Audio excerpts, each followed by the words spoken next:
Ya. Pe ia ua mai tau watu.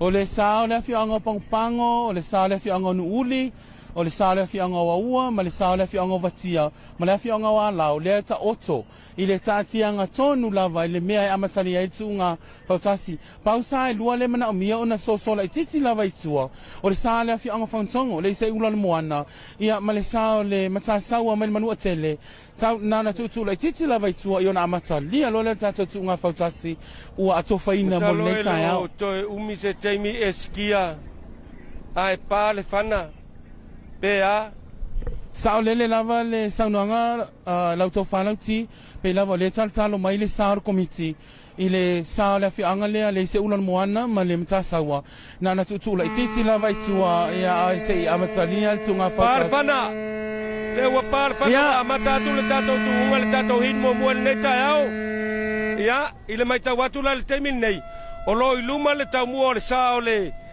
o le matasawa le aua solo i fo ai le pai urupo i le tūlanga lua solo mai fo i ma le aeto ma le fo o mai vatia ia whātasa i mai fo i ma le sao a lau ia ma le i se ula le moana ia le aua ua tau whai o atu wā ia o nā Amerika Samoa ua amasalia tunga fautasi le hit mua le nei tai au ia pe lava o na tangata iatu Vava yatu le tuanga vale o sao KVCK TV o lo iluma le sao mua o le sao le matasaua mai le manua tele so mai ai ma le sao le afioanga o ua le pai urupo o ile ai lau tie le tu mamaina le sao le afioanga o lau ia ile tu atu o le sao le matasaua ia o lo solo mai fai luma le sao mua o le sao le usa ulo le moana ia ua fai sepa ula i titi lava i tua o le sao le afioanga o nuuli a lo mana ya tunga fautasi tai nei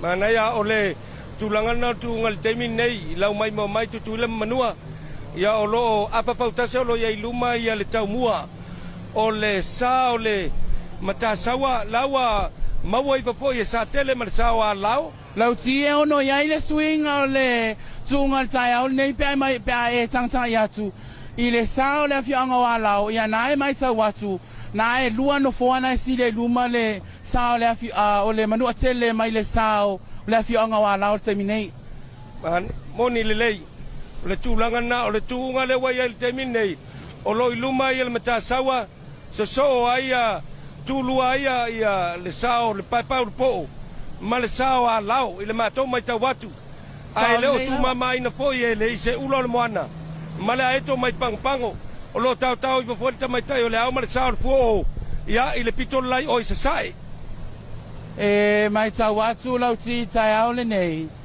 e le ngata le mana i o le malu a o le mana i o foi o le tau tonga ma le taatianga o fautasi tai au le nei o lo i luma lava i a le tau mua o le sao le matasaua mai le manua tele tau tua mai ai le sao le afioanga o alau ia fatasi ai ma le sao le afioanga o ua le pai po ia fatasi ai le ma le sao le afioanga le se ulo le moana mai fangatongo ia ma le sa o le afioanga o vatia le fo moni le lei ia le tulanga le na le wai le tuunga pe ama le fa i le lima no folo ia i luma le matasaua ma le tau mua o alau mai ia i le tula i sae ao tau atu ai foi le pai upo ia alaua mai tau atu ia la fo wa solo i fonga o tote ma le sao fuo i le pitolo lai o fapena foi le tau atu le i se ulo le moana mai fangatongo ma le aeto mai pango le lava ua o lo i le ilonga lava ona tele se va o va nei au fai lava simba o pa ua le sunga ya fanga so aya ma le manulele tausala numero tas ia i tua atu lava ia o le tuunga na le temi nei lea ua nga ia tu nei ina whianga i tonu le tātou tuunga ma le tala whātai o le awhioanga i nuuli ia o lo i luma lava le sao le matasaua so o mai ai a lao so atu ai a pai urupo ai tau tua mai ai ngau teote ia ma le sao le aeto mai pangpango e whape foi le se ula mai whangatongo Sa le lava lau tō whalau ti e leo iai Amerika Samoa e mai se le mamalo leo mai moa. E leo iai se tātianga manino po se vaa patino e tūlanga mua. Ona e whai o le malosi o le sao le awhianga o alau. Leo lo tū o tau tua tu sao le matasaua. O le matasaua le taminei o lo tūlanga mua. Lea e le sili e lona tau mua mai le sao le awhianga o alau. E lea mai tau atu le tuanga vale o le sao le awhianga o ua lea wapa ula i titi mai lava. Pe Afrika e le taimina pā i le whana mai le amatanga tuunga. Sa lona lua mai le matasaua le taiminei. Lea wa whaifeanga le matasaua ma le sao le awhianga o alau. Lea kaptenina le alo salamasina le awhianga ya sa tele. Ai leo tu mamaina fo i le awhianga le malo le fale. Oi, le awhianga i le tamaitai o le ao. Le awhianga i anga ote i a malona au waa. I le itu atu o le sao le KVCK TV. Le avoi e whai mai ai i a wheanga le i se ulan moana i a ma le sao le awhianga o pangopango le a eto. Ia, tūlanga nā o tātou tūunga wai ai te mine pia whai o mai mo mai. Ia, o lo tū maulava le awhawhautasi luma o le mata sawa mai le tau mua o le sawa alao. A le lai whauringa mai ua tau mua tutusa ia le pai o le po'o. Ma le sao le fua o mai vatia. Tau tua mai ai le se ula o le moana. Ia, whape nā fwoi ma le aeto mai pango. Ia, tūlanga nā tūunga malorosi au waa. E le i longa o na o i le vaenga tonu eskia. E loa ai se vaa malo i le temi nei. Sa le lava. Malo losi lava au vaa. A whai ai whatu ma wina pele ma losi o le sao le awhianga o alau. E ono iai sina suina la i titi lava le tu ngā whautasi. Ia pe a o atu ai mai se lava le tolo lea le tolo e pe iona e ta ua le taimi wasola le tolo sue. Pe sao lea le tolo ta ua lau whaiva. Ia lea e vai atu taimi nei. O le sao lava o le matasaua o lo i le tūlanga mua. So iai le sao le awhianga o alau. Tolu mai ai le sao le awhianga o vatia le fua o. Ia lea e vai atu taimi nei e le o tu mamaina. E le awhianga ianga o te. Ia sa whaisina pa ula i titi o le sao. Fua o a leo mai tau atu. Leo walona tolu mai le sao le awhianga o vatia. Tūlanga nā le wai ai le tātou tūunga i le mātou mai tau atu le tū nei sae. Ia, o lea ua pipi mai le sao le fua o. Pipi mai le sao le fua o le tau muli o le sao le o alau. Wa lata mai ai. A o lo i luma lava le matasawa le teimili nei. Pe ama le awhawhautase o lo i luma lava le matasawa. Mai le tau mua o alau. Pa atu le sao le pai le po. Ia pe ia o le tūlanga wha. I le mātou mai tau pe a whai sao. A o lo finau mai pea. Le i se ula o le moana. Ma le sao le aeto. Ia e pei lava ona whai lo atu. E leo i longa lava ona motu se va. I le teimili nei. E leo va mamao. Ia va i le teimili nei malorosi au va. Eskia. E se foi le maofa o fuafuanga le sisiri. E se alauti. Pe a tanga ia i tai au le nei. Ma anaia le mafola. Malu. Le aise mea o whale tonu. Le lei mea uma au le taimi nei le tatou tuunga. Ua whaisina pa ula i titi lava mamau atu i tua o le sao le awhianga o nuuli. Le Air Force One. Ia o le taimi nei. O lo ta oto lava mai le amataina o le tuunga whautasi tai au nei. O lo luma lava le tau mua o le sao le matasaua mai le manua tele. Mai le sao le awhianga o alau. Le au lo o whai mai lava la wheanga le taimi nei. Le ai mai tau atu. Wa pipi mai luma ma le sao le awhianga o vatia. Wa paula i titi atu lava i tua le sao le awhianga o ua le taimi nei. O lo o whea mai whai mai lava wheanga le. A le sao le awhianga o pangpango. Ia ma le sao le awhianga o whangatongo. Ia i le leisi tū mai o le sao le paipau po.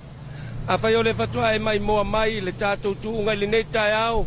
Ia o lea ua lalata mai le tātou tūunga i na wheangai ma fatu mafuti. Leo toi titi lava wheangai ma fatu mafuti. Ao le tūlanga nao lo iai le tātou tūunga. O lo i luma lava le tau mua o le sao le matasaua. So o mai iai a lao. Ngā o te ote ma le sao le fua o lea lao. So solo mai le tūlanga tolu. Pa ua atu le paipau le po le tūlanga wha. Ia tūlanga lima lea o lo finau mai iai. le a eto mai pangpango male i se ulol moana mai whangatongo. Le a whaulinga mai eskia, le au o le toi titi lava maua mai, e le sao fua o le tau muli, o le sao o alau, le tūlanga na. Sao le lava lauti, o le tatianga lava ia lo ia taimi nei, e leo manino lava se sa peitai, o le tau mua na mo le sao le mata saua, lea e pito i luma, lea lai ona maua le tūlanga mua o le tūunga whautasio tai au nei ai le i tai, ia pei lava sila fia e 5 maila, lea na sa waile ai a whai e whatu mawina, le maa losi o le sao le awhioanga o le mata saua mai le manu atele, o lona winga, ia ai manatua foi, e 5 ia whautasi, e whai e le whiriwhiringa o le tasi e tau le 5, ia e whai e sa ile le tātou, so ngai sampini mo le aso atai au, sao lea lauti? Moni lei a eskia o le tūlanga na, peia o le ua pipi mai a ngā teote ma le sao al fuo ia i le sao a lao le tūlanga lua leo lo finau mai ai, o lo i luma pēle tau mua o le matasaua, so o mai ai maa lao, le ala o se mai ngā teote ma le fuo o mai vatia le tūlanga tolu, pau atu le paipau po le tūlanga wha, a lo finau mai pele a eto male se ula i le tūlanga 5 e whaingata eskia o na iloa ia se vaa i le teimil nei o na e whaia si malolosi o au vaa Lewa tātou to ai taunu utonu lava i ngātai i le tolo i le tua oi o whatu mafuti ia ma leafio anga o whanga alu ai e mai tau watu lauti tuli mata ia pea ia le tolu lea pito i luma taimi nei o le mata saua le sa i luma lona tau mua lea wato e pea ma se afa futu lava ia o na maua lea e leafio anga wa lau ai leo tu mama ina fo i ele fua o mai leafio anga watia o le tolu ia lea mauti noa le i luma ai le tūlanga wha lea tatia mai ai le sao leafio anga wa ua le paipau po o a o le tūlanga 5 ia o loo tausini o mai ai le sao leafio anga o pango ma le sao leafio anga o whangatongo ia tūlanga nā le wai ai le te watautu unga i le mātou titilo atu peia le wai luma te isi la ua taumua tusa ma tā saua mā lau a o lea lau wa solo mai le fuo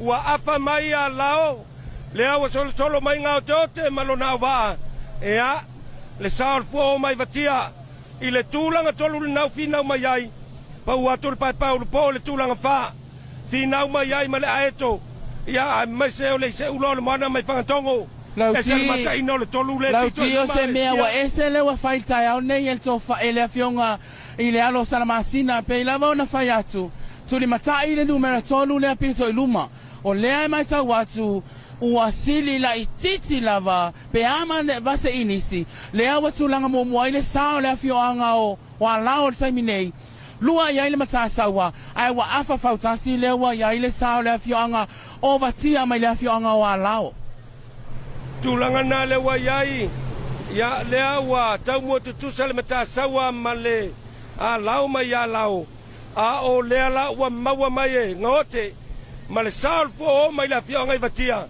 a le tātou tuunga lea ua toi titi lava fea ngai ma whanga alu, a ngai atu le tolo sue, mata ngō fia le tuunga, fautasi le neita au le tātou hit mua, ia nā lava, fina watu sana e tolu, na e whaulinga mai e skia wa luma te hisi le tau mua o le o a lao il mai le tau mua o le mata sawa a la fau solo i whangote ma le sao le fua o finau mai sona tūlanga il neta au sao le lei lava lauti i le tatianga lava lewa ia i le taimi nei pe atu sai ma le vava ayatu i le sao le KVC KTV o le awa i luma i a lao pe a ma le lua i le tolu na fua lea wa tātou wanga wa tātou pasi ia le mori o le awa. Lea wa tātou wanga atu i le tolo sue. O le taimi nei, le tāpua inga le awhioanga o alau, ia mau le to vai, to apere tai. Lea wa i luma tau sa le taimi nei. Ae i le sosolo mai o le numera lua. Lea o le aia i le suinga i le sao le matasaua, ma le sao le awhioanga vatia. O na o lea wa tutusa, ia le sao le awhioanga mai vatia. Ia ma le sa le afioanga o le manu atele I le tūlanga whā, leo lo ta oto mai ai le sao le fioanga o aua. Ai le tūlanga lima mai tau atu, leo wa ta oto mai ai le saa o le afioanga o pangopango o le aeto. Tūlanga nā ro wai ai tūngal tai au le nei lau mai mo mai tutu ila manua. Nā wai luma awhawhautasi, nā wai ai luma le tau mua. O a lao mai le matasawa, a o la foi ua solo ifo ngau tote ma le sao le fua o, i le pito i o i sasae. Lea ua leo toe mamau a tau nuu mai le tuunga le tolo sue. La ua solo ifo le tau mua, o le fua o mai le tau mua o a lao. La ua amata o na solo malia ifo i a le fua o. La ua fa solo i na tasi le no foa. Ea. E pe lava na whai atu taimi wa sola, o le tolu pito i lunga le nei, whainga tā o na sa ili ai po ai mua. Na matatu o ngā whautasi o pito i luma na mata saua, le o mai ngā taitonu lava whanga alu ai luma ia le sao le afio anga wa lao, a lea o mai le tolo sue, lea mai ta watu le tu le laina mua, le tu i uta, ia o nā wo no ane le, tau mua o le sao le afio anga o vatia. E matau tia le mele ua whai ngau te o te ma le sao le fua o mai vatia, leo le ao mai le tolo leo sue, ai pe ama le lima wha ono, no fo le wa iai luma mai le tau mua o a lau, finau mai iai sa iai lu e tolu, pa uatu iai le mata sawa le tūlanga tolu, a le la wai luma le fua o mai vatia, tūlua ia lau, ia ma le fionga ia sa tele, ma andaya finau ngā iau whai atu, leo le ananau atu, leo le apio atu le tolo sue, ia le tatou tūngal tai au le nei, a o lea ua matua i tala fulu solo mai tamaitai o le ao ma le sao le fua o mai le afioanga i vatia pe ama le apafautasi le wai luma le tau mua o a lao ia le sao a lao pa uatu ia le matasaua ia i le tūlanga tolu. E pā le whana tai au nei a lauti o loo i tua ia le tau mua o le sao le afioanga o vatia a le mai tau atu i le sao le tuunga kusa o le nga whai e le afionga tamaitai o le ao tala lea o mai e o ko woki mai o le awalo atu tuli a lea i le tangata i mai a le malo le atunua e mai sa lau mai mua o lea wato i titi lava whautasi a toa ia i luma le sa o le afionga o vatia le utato o tonu mai lava i ngā tai o le whalita mea le yutu lei o le tūlanga watatia mai taiminei o le sao le afioanga o vatia le fua o le tūlanga mua so atu ia i le sao le afioanga o a lao ia lona tolu ia i le sao le matasaua mai le manua tele ia o le tūlanga na o ua whai lava sima o atu o le vaenga o lo tau mawhai mai ai ia le sao le aeto ma le se ula whatasi ai ma le paipau po ma le afioanga ia ua a le teimin nei o le ua whautasi atoa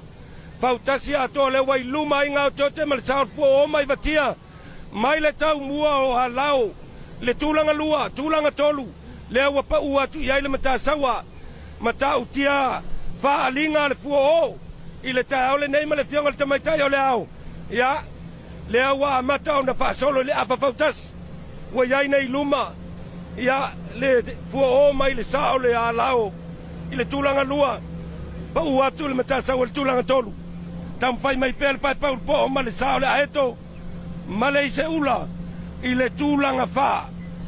Lau tō whanau tia whai e whatu mawina le mālosi o sāne e lima. O lona winga, o le lima lea whiriwhilia wanga waa mo le whaino lea soa tai au. Wai lima sā mai le hin mua, ia o na whale o sā mai le hit numera lua. E whai ia i le suenga siampini, mo le fua Amerika sā mo e lea so lea tai au, pe a sopo iai, lo tō soifua e mai se o so mātou wola whatau wā. Ia, tūlanga nā le wai ele tātou tūunga le wo o tonu mai lava le tae lenga i utulei. O leo wa wha solo ina apa fautasi leo wai ai luma. Ia, le sao le fua o mai le tau mua o alao, i le tūlanga lua. Pau atu le matasaua le tūlanga tolu. Ia, aulo tam whai mai pēa le pai pauru po, ma le sao le aeto. Pea eskia o le tau mua tusa mai le pai pauru po, ma le aeto, i le tūlanga wha. Pea whai e sao le mai tau atu. I le mai tau atu lava ia nei le sao ke visi KTV, o lea wa tau pei lava wa tau mua tusa ia le sao le aeto ma le sao lele lava lau sau noanga. Wa faisina pa ui tu le sao le afioanga nu uli. Ia so mai ai luma mai le sao le afioanga o whangatongo. Ao le tūlanga mua lava ia le tātou whatulanga ina le tātou hit numera mua taminei. Le awa whautasi atoa. Le awa iai le sao le afioanga o vatia le fua o. Lona lua iai le sao le afioanga o alau. Lona tolu atu iai le sao le matasawa. Mai le manua tele. Au le awa tātou wanga tonu mai lava. I le tolo o le Rainmaker. Anga atu le tingi. Ma lo whaftai. O lea ua leo toi mamau ai tātou o mai le tolo lo Rainmaker. Ia lea ua leo toi mamau ai o atu iai le sao le fua o. Lea ua pautasi ma le apa. O lo iai luma le fua o mai le tau mua o alau. Le tūlanga lua. A o le matasawa o pau atu tūlanga tolu. Finau mai pele aeto mai pangpango male pa po mai aua I le tūlanga wha pa ute isa tuitua le se ulo le moana ia aor tūlanga ngana tūunga le aua mimilonga o teote malona uva na ua mimilonga o teote ma le saor fua o I luma o le Rainmaker ia a nga ia tuai le tini o le saonga muli le au le tātou tūunga e se le matango fia o le tūunga e skia le neita a whatumulia whale malo le tunu Talo mai ia le mamano le atunu o mai moina ia tawarumanga o tunga fautasi o neta sanga ele whamana tuina le fua Amerika Samoa ia le afioanga o vatia o lo tau saa le fua o mai vatia na o lo ta imua tulanga mua atu I le tunga fautasi o le hits mua o le aso le nei manatua o le aso atai ao le tātou whaino 5 va filifilia ia o le tātou tunga fautasi o le hits mua le nei tai ao Tulanga na le wa tonu mai lava le fua oile a wafu swau ia wa fa solo lava ina lua fautasi e vai ma le tulanga lua le sao alao ia tulanga tolu le matasawa finau mai le aeto mai pangpango ma le paipau po I le tulanga fa a le tulanga na le wa ia le tuunga ia sawa ba ia a ua tala fulunga o tote ia malona ava ma le sao le fua o ia anga ia tuai le tini ai leo tu mama ina foi sa tele malona ava ma le sa mai ia lao pa pe foi le matasawa o le mea o fofongia le wa faia e le samaitai o le ao mai lava I tai le amatanga le tuunga fautasi tuli mai sona tulanga I le tulanga mua ia o le ai mai tau atu o le sao le afioanga o vatia le fua o le olo tulanga mua le taiminei I le tulanga lua le ata oto mai ai le sa le afioanga le alo salamasina ma le afioanga o alao lo na tolu mai ai ia le sao le matasawa mai le manua tele lo na fatu iai o le lo na fao lo o tau sinio mai sai lua le sao le afioanga o ua ma le sao le afioanga o pangpango al tatianga le mai el taiminei lauti te masalo a fatu mawina le malo siole au va ale fua o ia o lona wingo tulanga le vale o tatou tunga fautasi le wa le tatou tunga le tai au nei lau mai mo ma lau sila mai tutuila mamanua ai me se foi o tatou ainga mai atu nu mamau ngao te ote ma le sale na o le fua o ia le awa toititi lava te ale wafutele I whangatongo na ua whaasolo I le tolu fautasi e va ai ma le sao alao le tūlanga lua tūlanga tolu le naolo o tau mwhai mai eile matasawa e se le ma tango fio le tūunga malo losi au va ai le teimile nei ma le mai tau atu sao lei lauti tuli matai pea le tātou tolu pito mua lea le na pito I luma le mai tau atu o le sālava le afioanga vatia lea tūlanga mua le taiminei tūlanga lua mai ai le sao le afioanga o alao e se le tūlanga le awa I wa toi whao popo le malosi o le au waa ngao te ote ia ono o leo wa pito I luma o le whainga lava lea mua lo I luma se waa whao popo le malosi e mai tau wato la vo toi pipi mai le sao le manua tele ta sawa ile sao alao eskia sao le lava o le mai tau watu o le tūlanga lua le taminei o leo wa maua toi maua mai lava le sao le mata sawa ia le sao le afioanga wa lao o le tūlanga mua lava ia lea wa manino ia le iai lua tolu fautasi ia ia atoa i luma sao le afio anga o vatia le fua o. Ia. Tulangan nai le mai mo mai tutuila ma manua. O lea wai luma tonu lava o le maketi whangatongo le tātou tuunga. Na o mai ai le sā lea o lo i luma. Fua o mai vatia. Ia. Pea ma le tolu i le whapautasi. I le tūlanga lua o lo tam whai mai ai sa tele ma le sao a lao mai a lao. Ia ma le sao le mata sawa le na voto e whinau mai. I le tūlanga tolu. Ia. O le tūlanga. Mai whale toa malo na uwa. O le tūlanga whaia ma le tūlanga lima lauti. O le mai tau atu le fo ie whinau mai ai le sao le afio anga o ua. Ma le sao le afio anga o pangopango pa ua tuitua le sao le afio anga o whangatongo. A le tatianga le waiai, le watato ngā tai tonu lava o le marina. Ia o lo o luma lava le sao le afio anga o vatia, le fua o. Lo na lua mai ai, le ai tau sinio mai ai le sao le afio anga o alao. Ma le sao le manua tele, peitai. O lo o faisina sili lai titi lava i luma o le sao le afio anga o alao. Tuli mai, le sa numero tasi ia le fua o. E mai tau watu e skia o le fua watu e tuli mai lava e whantoa ma le mata sawa le sao o a lao a le teimi lava le nei o le wo o mai a ngā o teote ma le sao le fua o i luma tonu lava o le marina ua mamao lava le mua a le fionga tamaitai o le au malo na au waa malo losi le au waa ia Mai tawina le lua ma le tolu a eskia Mai tawina le taimi nei lau ti le tulanga lua ma le tulanga tolu Le wato e maua le mai lava le sao le mata sawa. Le sao le afio anga wa lao. Ia ai tradisono le sulanga e whapole ai le afio anga wa lao. Wa awhai o la tau sailo na lua pelo na tolu. Ia e hau la tolu nga le whaino e mauti noa.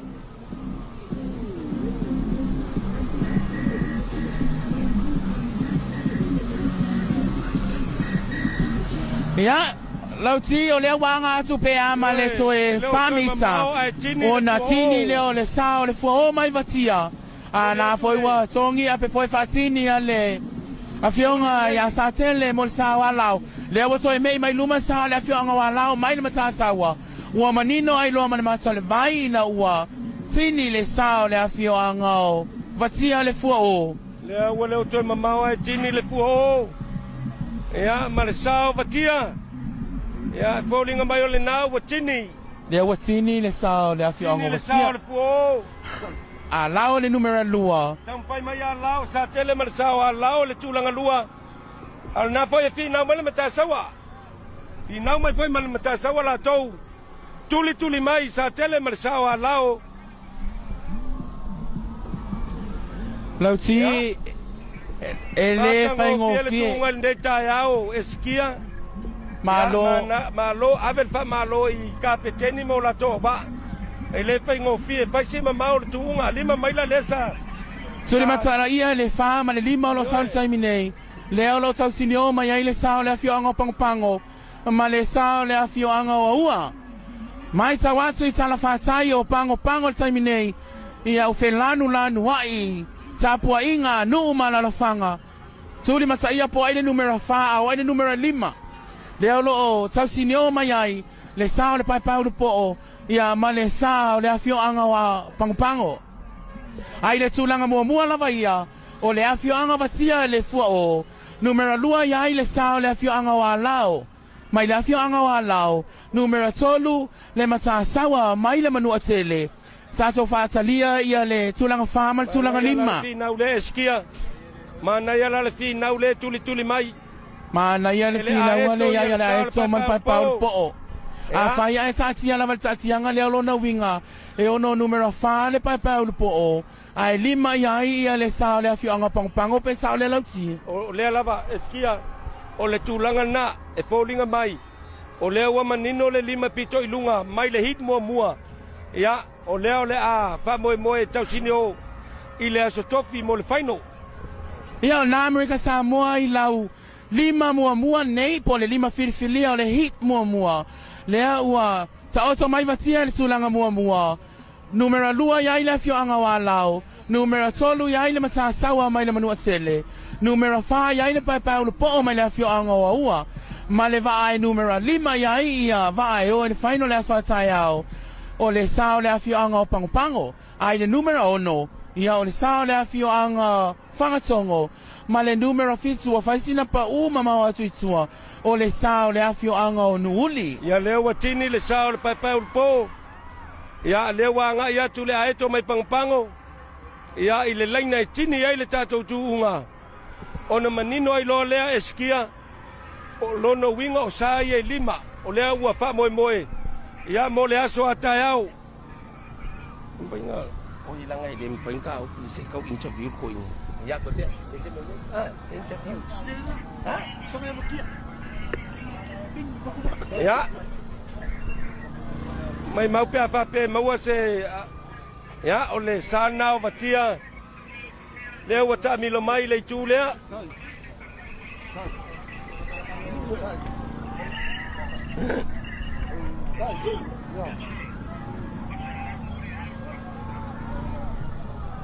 e se le mata ino tu ungo tau sanga ole e se le mata ino tu ungo ole hit mua ma na ia le malu losio au va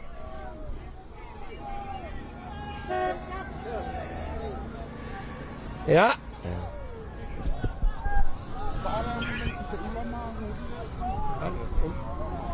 o le mai tau watu na wa tau nu mai le sao le se ula o le tatou tulanga numero 1 le o tatou hit mua o tai au nei ya na wanga i mai sale o le se ula ya mo le ile banga tonu tini ai le tatou tuunga ya ile tulanga ono ma lo le tam fai ni pale ma le sao le se ula mai la pia ngai fantongo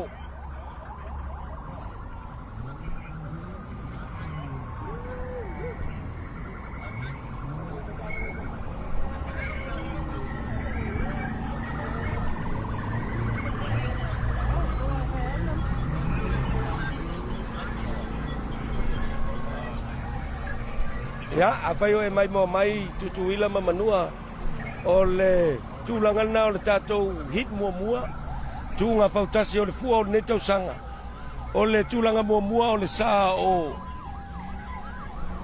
le tulanga mua le sa o vatia le fua o mai vatia o le tulua o alau o le tutolu o le matasaua mai le manua tele o le tufa o le pai urpo ai tu lima ai le aeto mai la fianga i pangpango o le tatou 5 natu ono sao le se ula mai la fianga i fangatongo ya fai lava si mamau i tua o le sa numero fitu ya le manu le tausala numero tasi ale sunga ya fanga soaya ya malona ava ya mai mole tu lava le faftai tele i lau tapua inga tutuila mamanua o le wai uma le matango fie ia male manuia ia le tatou hit mua le la matou wanga ia tu mo le pua ina mai o le tatou hit lo na lua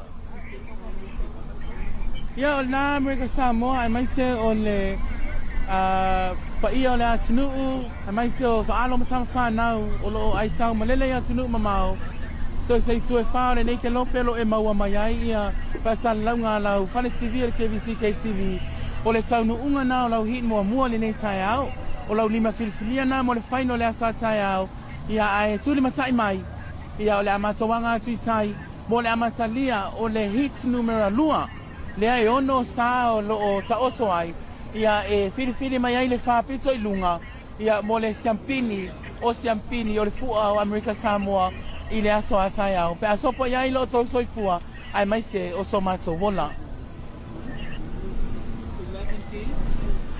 e lauto fa e le titi le nganga faftai ia tato sponsors le fale tupe o le malo Amerika Samoa le T-Bass ia e ngata fo ilea o le company telefoni numero tas lana tautua ia Amerika Samoa le Azteca e le fangaloina foi ia le vaenga le EPA ia o la tau fo ilea e onga sa le fangaina le aso nei e le KBC KTV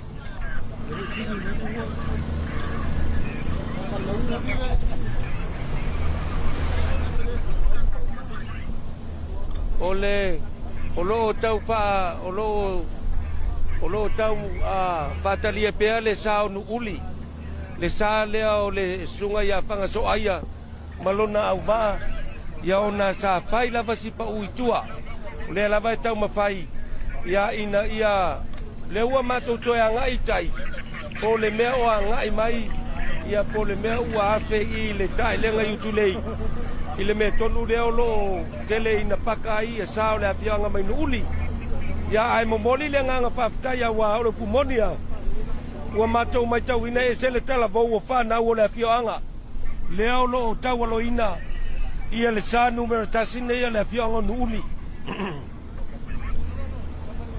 o le awa matou wanga atu i tai le no fuanga e wha amatali ai tu unga nonga lua o le alava e le o i le sila mai vavai atu e le oiloa atu lava le sa numero fitu le sa le afionga nu uli ai mau mai pea le to vai ai mai so lau sila mai moa le mamando le au mai moa ia o le lava e tali ngā atu po feo anga iai ia le sa ni nei atu iai le fitu o sa le hit numero mua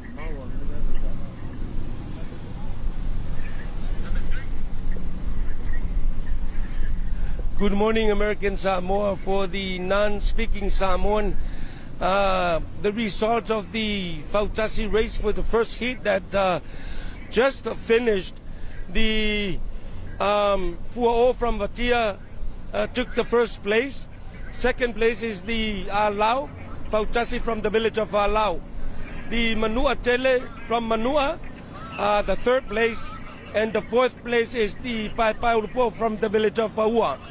Aeto from Pangopango is the fifth place. Ise Ulole Moana from Pangatongo, sixth place. And then the Manulele Tausala, number one, which is captained by Fangao Soaya, is the seventh place for the first hit that just finished this morning. E momoli atu le whaftai tele, mai moa mane whafonga mai, ia pa ia mane mamano le tātou wa tunu, tutuila mamanua e me se foi o le usonga, ia tu mua mapule, ia whape foi o tātou a inga ia tunu e mamau, ma whanau, o loo mai mo mai le tātou, tau tua le nei alo whare televisa le KVC KTV, ia tūlanga nao le hit mua, pe ona tam whai e whailo atu, o le tūlanga mua, o le Fua'o mai Vatia, o a lao mai a lao, le tūlanga lua, le matasaua mai Manua Tele, le tūlanga tolu, tūlanga whare pai urupo, mai la whianga iaua, tū lima le aeto mai la whianga o Pangopango, tū ono le ise ula le moana mai la whianga i Whangatongo, ma le tū fitu, o le Manulele Tausala numero tasi, mai le whianga i Nuuli, ia o tūlanga nao le tātou tūnga Fautasi mo le tātou hin mua, ia ai mau mai pēr lau tāpua inga, mai e mafuta mai pēr i tātou whaasara launga tu sao le nei, alo whare televisa le KVC KTV, leo lo awina tu sao atua ia tātou whaasara launga mo le tūnga Fautasi o le nei tausanga, i le langolango maalosi, le ofisa o le fionga i le kovana, le pūlenga o le Estaka, e whapea poi le vaenga le EPA, ia ma le pūlenga le ESPA, ia o nisi na o ofisa o le malo, o loo ngā lulu e so tau au, ma le tātou whale televise, awale awina tu sao atu o tātou whatara launga. Che nguni. Ia, leo wa mātou mai tauina, le whatoa o mai panga so aia malona sa, malona au waa le Manulele Tausala numero tasi, ia i le wafu tele i Whangatongo. Momoli le whamalo e skia, i whanau e whaisi tala vouto e la iti, au lea lava i mawhai o na tau walo le whamo le sao le awhioanga. Yo e sao leina manau tō whanau ti, ia o nai mai tau atu ua hanga mai le tini, ia le sao le awhioanga o nuuni mua, ia o le e fosia po le sālea le whafoina e le sunga ia whangasoaia ia e mai se o alo mawhanau tupulanga talavou o le afioanga i nuuli. Ia o le taimi nei lea wanga atu i tai lau KVC KTV ia mo le whasalau tu sauina o le hit numera 2 lea e ono sa o loo tutuuai ia e saili ia i le whapito i lunga e whaia ia i le filifilinga o le siampini o siampini o le fua Amerika Samoa i le aso atai au.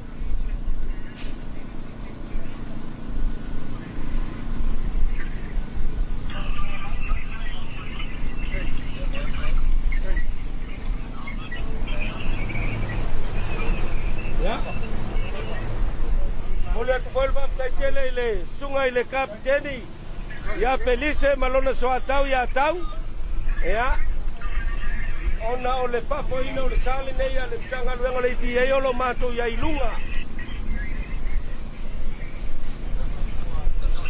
ya ganga papai boy la sunga le sunga le patonu ya Aaron Hall ya mecho le sui patonu ya pia uima le staff le KBC KTV ya ono le mata alia ya mecho le tautua fai pea a wala pi tafa fonga tutuila manua ai mecho foi o tatu a inga mafana mai atunu mau ele titile nganga faftai le company telefoni le Astaka tamai tai fatonu mai se pa ia le matanga luenga ya mai se na yona sui o lo ilunga o le vale EPA le fanga KVC KTV tai al nei ya mai se lava o le fatautainga ia ma le tamu fai lava ia manino le moling o le feau ia wa lava le tawawa me ino a matanga o fofuanga o le fua Amerika Samoa nei tau sanga fataitele le tautua famalo lava le onsai famalo le alofa ile atunu oni lei ia ole anganga faftaina pe ona sauno ia eskia ia o langona na ole nei tai mo moli atu faftaitele lava sponsors ia lango ina ia le tautual nei lo fa le televisi le KVC KTV ia wala wina tu sa watu o le tato tu nga fautasi o le lua ono awal fam na tu inorfu atu tu le manu ai le nei tau sanga moli tele le nganga paftai po tapua inga tu ila manua tapua inga le au fa inga luenga tofi le tua me se foi le au matua o lo po le fala maula le mulla ya awal fa mo fa inga malo tu ila manua ya me se foi le fa va committee fautasi le nei taiao ya malo le tapena faftai le tua ya mata ngo fiele tau eskia malu le tai ya ua fa ngo fie foi ia li kapiteni mo lato au va ya ona tau fa foi mai o lato sawa ele fa ngo fie ya le tau mfainga fio anga mala fanga ya talo sial tato hilo na lua ya manuia tulanga uma le tato hilo na lua ya awale tato tunga fautaso ne tau sanga